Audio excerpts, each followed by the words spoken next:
श्री प्रभु जी से सुग्रीव का वार्तालाप ऋष्यमुख पर्वत पर होती है। मित्रता भी हो जाती है, तो इसका प्रसंग हम करेंगे। सेवक सठ नृप कृपन कुनारी, कपटी मित्र सुल समचारी। सखा सोच त्यागहु बल मोरे, सब विधि घटब काज मैं तोरे। कह रहे प्रभु श्री राम जी कि मूर्ख सेवक, कंजूस राजा, उल्टा स्त्री, मतलब गलत रास्ते पर चलने वाली स्त्री और कपटी मित्र, ये चारों शूल के समान पीड़ा देने वाले होते हैं। जो चार साथ में होते हैं ना, तो बहुत दुख देते हैं। उल्टा स्त्री होगी दुख ही देगी, सेवक दुष्ट होगा तो वो दुख ही देगा, राजा कंजूस होगा तो प्रजा को दुख ही देगा। स्त्री बदचलन होगी तो अपने पति को, अपने बच्चों को, अपने परिवार को, सबको नाश कर डालेगी। स्त्री तो और सबको नाश कर देगी। और जो ये स्त्री पराये पुरुष से संपर्क करती है, बहुत कुल तक बिगाड़ देती है, नाश कर देती है। स्त्री चाहे तो कितनी पीढ़ियों तार दे, स्त्री चाहे तो कितनों पीढ़ियों तक सब नष्ट भ्रष्ट कर दे। तो कहते हैं प्रभु श्री राम जी कि चारों बहुत दुखदाई होते हैं। ये सुन करके हे सखा मेरे बल पर, कहते हैं प्रभु श्री राम जी कि हे सखा मेरे बल पर तुम चिंता छोड़ दो, मैं सब प्रकार से तुम्हारे काम में आऊँगा, तुम्हारी सहायता करूँगा। प्रभु श्री राम जी कितना दयालु हैं। वो अपने मित्र की किस तरह से उपकार कर रहे हैं, जो कि खुद ही दुखी हैं। उनका दुख को कोई सीमा नहीं है, लेकिन अपने मित्र को पहले दुख हटाने के लिए कोशिश कर रहे हैं। अपने मित्रों की किस प्रकार से सांत्वना देते हैं कि अपने सब सोच को त्याग दो, मेरे ही ऊपर सब अपना दुख छोड़ दो, मैं हर तरह से तुम्हें काम में आऊँगा। सुग्रीव ने कहा, हे रघुवीर सुनिए, बाली महान बलवान है और अत्यंत रणधीर है, बहुत बली है, अत्यंत रणधीर है। दूसरी बात, उसके सामने कोई योद्धा जाता है लड़ाई करने के लिए तो उसका बल उसके पास और चला जाता है, तो और बली हो जाता है। वो लड़ने वाला आदमी जो है कमज़ोर पड़ जाता है, कैसे बाली को कोई मार पाएगा। उन्हें तो यह कह करके फिर सुग्रीव ने श्री राम जी को दुदुम्भी राक्षस की हड्डियाँ और ताल के वृक्ष दिखलाए और बोले कि हे प्रभु, ये दुदुम्भी राक्षस की हड्डियाँ हैं, पहाड़ों जैसे ढेर लगा हुआ था। 7 ताल के वृक्ष थे, एक ही बाण में जो हड्डियों को ढहा दे और 7 पेड़ के मार करके ढहा दे, वो बाली के मार सकता था। तो सुग्रीव दिखाया कि हे प्रभु, बाली इतना बलवान है, इतना रणधीर है कि दुदुम्भी राक्षस को उसे मारते हुए देर नहीं लगी। देखिए कितना पहाड़ों जैसा उसका हड्डियाँ लगी हुई है। जो ये हड्डियाँ को ढहा देगा और 7 पेड़ ये है दिखलाई, ये है एक ही बार में ढहा देगा, तो बाली को मारना आसान रहेगा।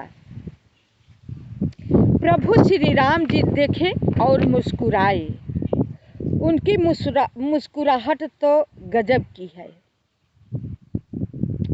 मुस्कुराए और अपने तरकस से बाण निकाले, एक ही बाण चलाए कि वो हड्डियाँ और ताल के वृक्ष सब एक ही बार में ढह गए। अब दुदुम्भी राक्षस को विश्वास हो गए। जब दुदुम्भी राक्षस को हड्डियाँ और ताल के वृक्ष के प्रभु श्री राम जी एक ही बार में ढाह दिए तो सुग्रीव का अब विश्वास हो जाता है।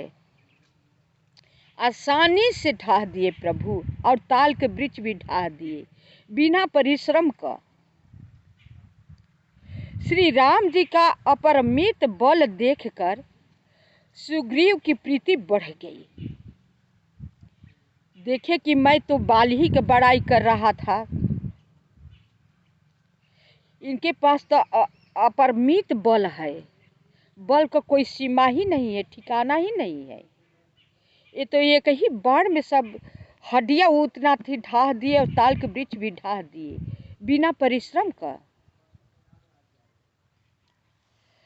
अब यह देखकर सुग्रीव की प्रीति बहुत बढ़ गई प्रभु श्री राम जी पर, और उन्हें विश्वास हो गया कि ये बाली का वध अवश्य कर देंगे।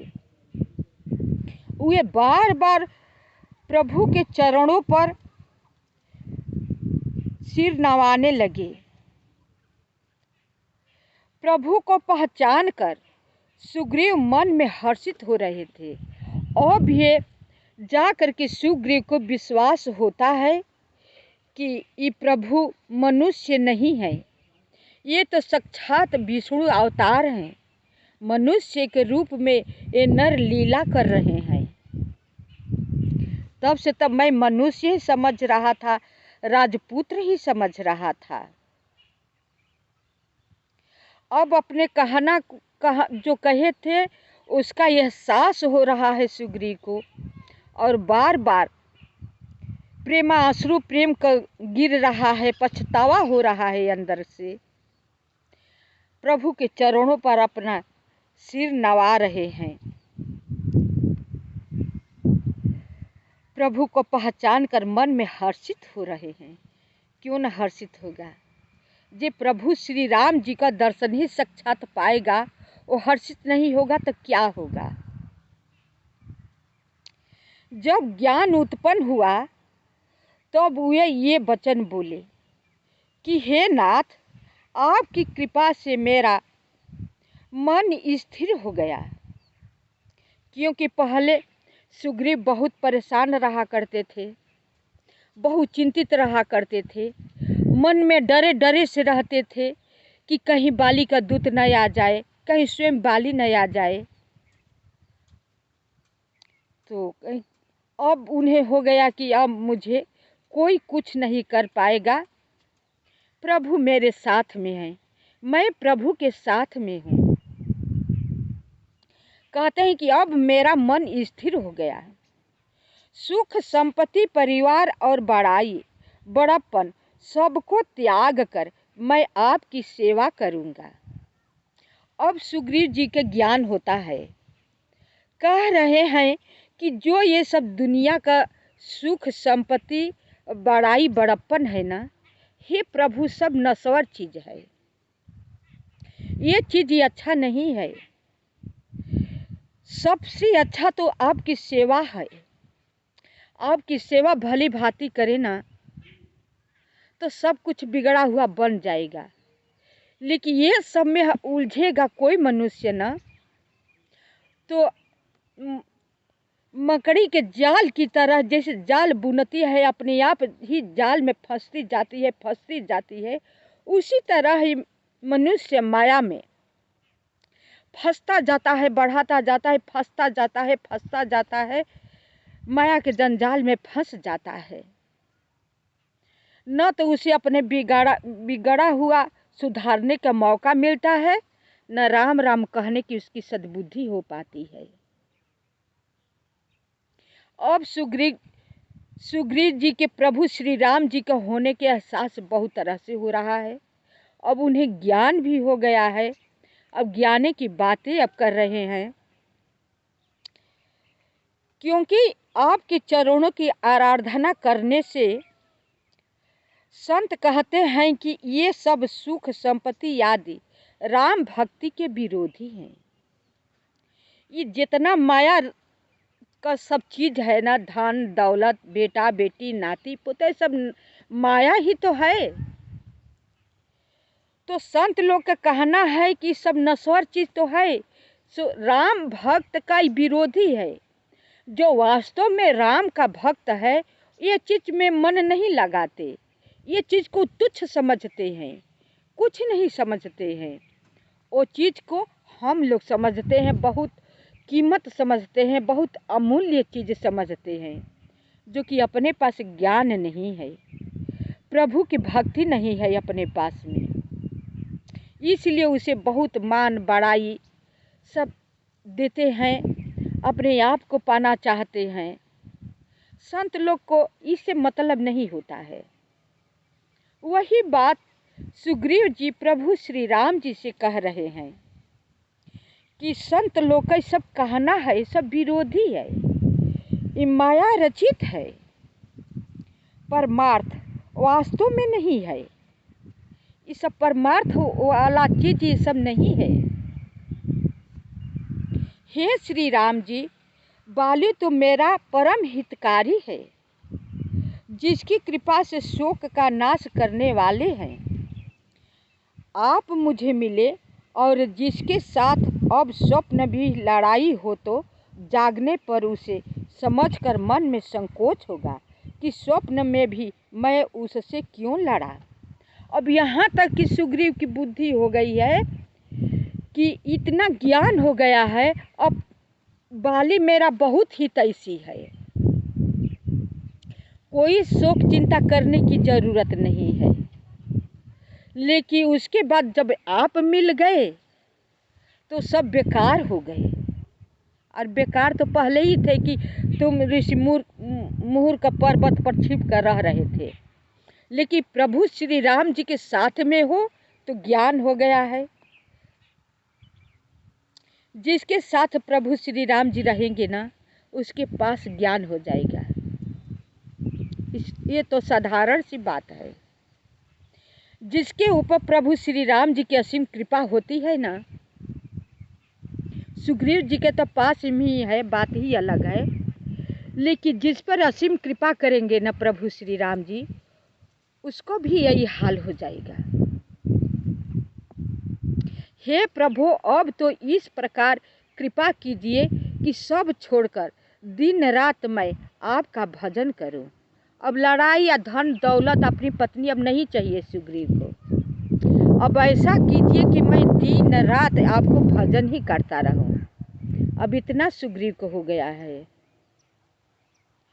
सुग्रीव की वैराग्य युक्त वाणी सुनकर, उसके क्षणिक वैराग्य को देखकर हाथ में धनुष धारण करने वाले श्री राम जी मुस्कुराकर बोले। श्री राम जी तो कहते हैं कि क्षण भर का तो इनका वैराग्य, क्षणिक वैराग्य है। अभी रो रहे थे, हमने कृपा कर दिए, तभी इन्हें कुछ नहीं चाहिए।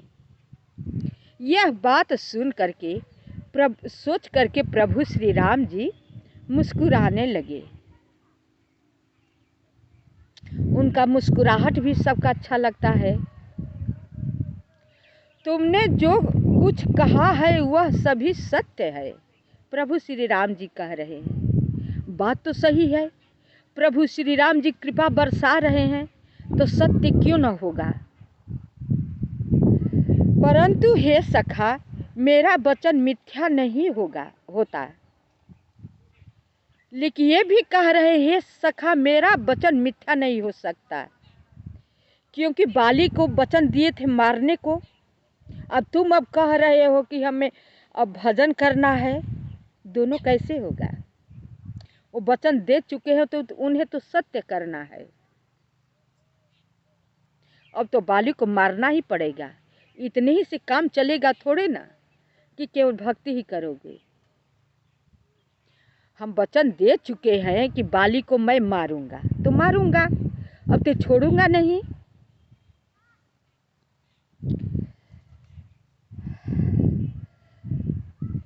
बाली मारा जाएगा और तुम्हें राज्य मिलेगा। काकभुसुंडी जी कहते हैं कि वेद ऐसा ही कहते हैं, कह रहे हैं प्रभु जी कि बाली मारा जाएगा और तुम्हें राज्य भी मिलेगा। यह बात सुन करके काकभुसुंडी जी कहते हैं सब पक्षियों के राजा गरुड़ जी हैं। गरुड़ जी कहते हैं कि वेद भी ऐसा ही कहते हैं। तदनंतर सुग्रीव को साथ लेकर, अब देखे प्रभु श्री राम जी कि ज़्यादा बकवास करेंगे, अब वैराग्य इनका होने लगा। अब बाली से युद्ध नहीं करेंगे, इनकी न तो अब अपनी पत्नी चाहिए और न अब राज्य की अभिलाषा है। अब अपने साथ प्रभु श्री राम जी लेकर के जाते हैं। वह सभी सुग्रीव को साथ लेकर और हाथों में धनुष बाण धारण करके श्री रघुनाथ जी चले। तब श्री रघुनाथ जी ने सुग्रीव को बाली के पास भेजा। वह श्री राम जी का बल पाकर बाली के निकट जाकर गरजा। जब चल दिए अब प्रभु श्री राम जी अपना धनुष बाण को ले करके, तब तो सारे लोग पाछे जाएंगे ना कि बैठ कर के अब वैराग्य उत्पन्न करेंगे। पीछे पीछे अब सुग्रीव भी, हनुमान भी, सब लोग गए। प्रभु श्री राम जी भेजे, जाओ ललकारो बाली को। प्रभु श्री राम का बल पा करके सुग्रीव जा करके खूब जोर से गरजा। बाली सुनते ही क्रोध में भरकर वेग से दौड़ा। सुग्रीव के गर्जना, बाली, ये तो सुग्रीव है, बाली तो इतना स्वाभिमानी था, इतना बली था कि किसी को ललकारा हुआ, गरजा हुआ वो बर्दाश्त नहीं करता था।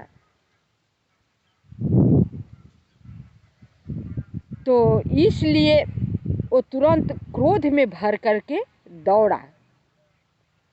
उसकी स्त्री तारा ने चरण पकड़कर उसे समझाया कि हे प्रभु आप मत जाइए, लगता है कि सुग्रीव के पास में कोई बलि है, तब गरज रहे हैं। हमें लगता है कि अंगद बता रहे थे कि मैं जा रहा था तो चाचा से मिलते हुए दो बहुत वीर मनुष्य हमने देखे पहाड़ पे जाते हुए, उनके पास हाथ में धनुष बाण लिए हुए थे, हनुमान जी साथ में थे। कहीं प्रभु श्री राम जी तो नहीं ना है। बाली बोले, अरे तारा, बेवकूफ़ की तरह तुम बातें ना कहो।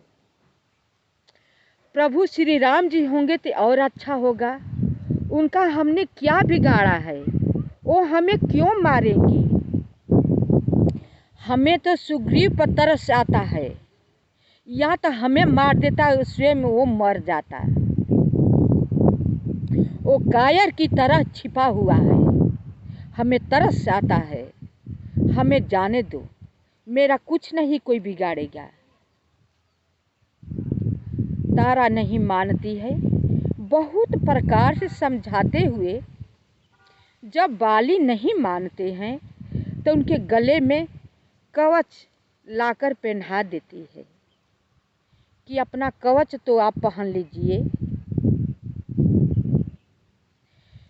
मेरा वीडियो देख करके आप सब लाइक सब्सक्राइब अवश्य कीजिएगा, कमेंट कीजिएगा। शेष भाग अगले वीडियो में।